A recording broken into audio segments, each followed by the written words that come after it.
عنوان ہے وہ دنیا میں گھر سب سے پہلا خدا کا۔ اللہ کے نبی اسماعیل کی عمر 30 سال ہوئی تو ان کے والد ابراہیم ایک بار پھر ان کے پاس آئے۔ ابراہیم کی عمر اس وقت 116 سال تھی۔ اسماعیل ایک درخت کے سائے میں بیٹھے شکار کے لیے تیر بنا رہے تھے۔ اپنے والد کو دیکھ کر خوش ہوئے اور احترام میں کھڑے ہو گئے۔ ابراہیم نے اسماعیل سے کہا، مجھے اللہ کریم نے ایک گھر تعمیر کرنے کا حکم دیا ہے، کیا تم اس کام میں میری مدد کرو گے؟ اسماعیل نے اپنے والد کے حکم پر ان کا ساتھ دینے کی حامی بھری۔ آدم علیہ السلام نے اللہ کریم کے حکم پر مکہ کی وادی میں بیت اللہ تعمیر کیا۔ طوفان نوح میں یہ عمارت بالکل تباہ ہو گئی تھی اور اس گھر کا نشان بھی باقی نہ رہا تھا۔ جبرائیل امین نے آدم کے بنائے ہوئے گھر کی بنیادوں کی نشاندہی کی۔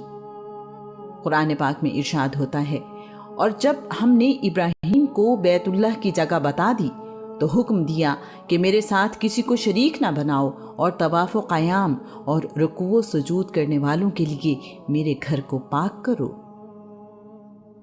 ابراہیم نے انہی بنیادوں پر بیت اللہ کی دوبارہ تعمیر شروع کی جن پر آدم نے بیت اللہ کی تعمیر کی تھی۔ اس گھر کی تعمیر کے لیے اللہ کریم نے دنیا کے 5 برگزیدہ پہاڑوں کے پتھر انہیں عطا کیے۔ اس گھر کی تعمیر کے لیے کوہ طور، کوہ سینا، کوہ ہیرا، کوہ جودی اور لبنان کے پتھر اللہ کریم نے فرشتوں کے ذریعے سے عطا کیے۔ مکہ کے شمالی پہاڑی سلسلے کو ابو قبیس کہتے ہیں۔ ابو قبیس کو امانت دار پہاڑ کہا جاتا ہے۔ اسے امانت دار پہاڑ اس لیے کہا جاتا ہے کہ اس نے سنگ اسود یعنی حجر اسود کو اپنی گود میں سنبھالے رکھا۔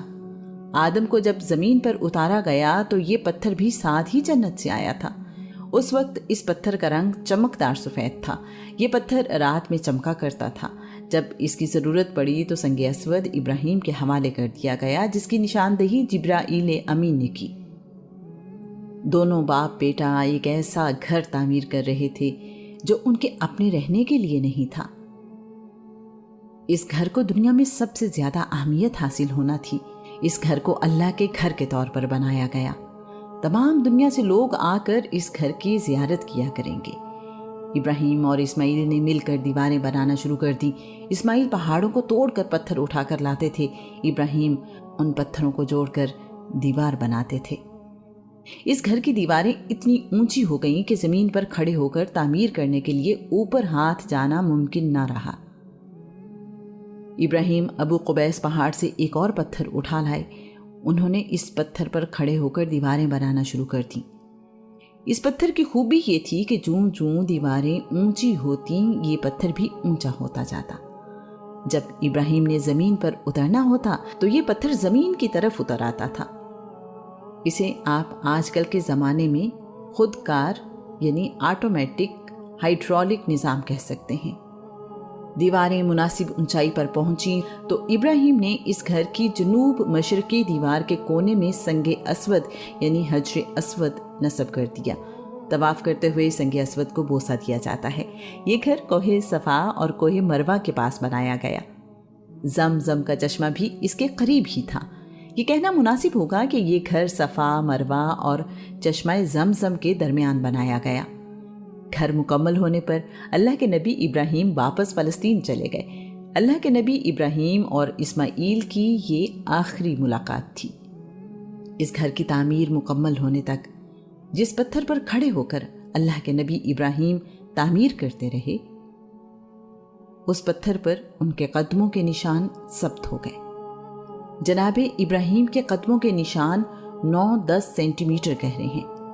اللہ کریم نے اپنے پیارے بندے کو اس انعام سے نوازا کہ ابراہیم کے پاؤں کے نشان قیامت تک کے لیے محفوظ کر دیے۔ سخت پتھر اللہ کے نبی کے پاؤں کے لیے نرم ہوا اور اپنے دامن میں ان قدموں کا نقش ہمیشہ کے لیے سمیٹ لیا۔ اللہ کریم نے اسے اپنے گھر بیت اللہ کی خوبصورتی بنایا۔ سب لوگوں سے کہا کہ اس جگہ یا اس کے قریب نماز پڑھو۔ اب یہ پتھر بیت اللہ کے صحن یعنی مطاف میں شیشے کے ایک 6 کونے والے قبہ میں محفوظ ہے۔ اس کو مقام ابراہیم کہا جاتا ہے۔ یوں اس کائنات کے مالک کا پہلا گھر زمین پر بن گیا۔ یہ گھر سادہ بھی تھا اور پروقار بھی۔ ابراہیم اور اسماعیل کے بنائے ہوئے اس گھر کا طواف آج بھی کیا جاتا ہے۔ بیت اللہ کا طواف ہر وقت جاری رہتا ہے، سوائے فرض نماز کے دوران۔ یہ گھر مسلمانوں کے لیے قبلہ ہے۔ مسلمان دنیا میں کسی بھی جگہ ہوں، اسی گھر کی طرف رخ کر کے نماز ادا کرتے ہیں۔ اپنی مکعب نما شکل کی وجہ سے یہ کعبہ کہلایا۔ سنگ اسود اور مقام ابراہیم میں موجود پتھر جنت کے پتھر ہیں۔ اس گھر کے بارے میں اللہ کریم کا ارشاد ہے، اور یاد کرو جب ہم نے اس گھر کو لوگوں کے لیے مرکز اور پناہ کی جگہ بنایا اور حکم دیا کہ مقام ابراہیم کو جائے نماز بناؤ۔ ابراہیم اور اسماعیل کو تاکید فرمائی کہ طواف و اعتکاف اور رکوع و سجود کرنے والوں کے لیے میرے گھر کو صاف ستھرا رکھو۔ ابراہیم اپنی زندگی میں بہت سی آزمائشوں سے گزرے۔ ان کی بیوی سیدہ ہاجرہ اور اسماعیل بھی ان کے ساتھ ان آزمائشوں میں کامیاب رہے۔ اللہ کریم کو اس خاندان کی آزمائشوں میں کامیابیاں اتنی پسند آئیں کہ انہیں ہمیشہ ہمیشہ کے لیے محفوظ کر دیا۔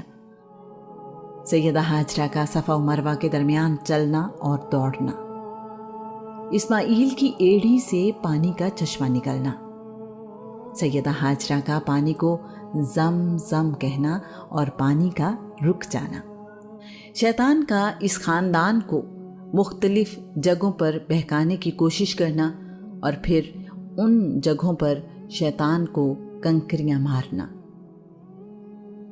اسماعیل کی قربانی کے لیے مکہ سے باہر جانا اور حرم کی حد مقرر ہونا، اسماعیل کی جگہ جانور کی قربانی، ابراہیم اور اسماعیل کا اللہ کا گھر تعمیر کرنا، ابراہیم کے پاؤں کے نشان محفوظ رکھنا، ابراہیم کے نماز پڑھنے کی جگہ کو سب کے لیے مصلی بنانا، بیت اللہ یروشلم کی عبادت گاہ بیت المقدس سے بھی پرانا ہے۔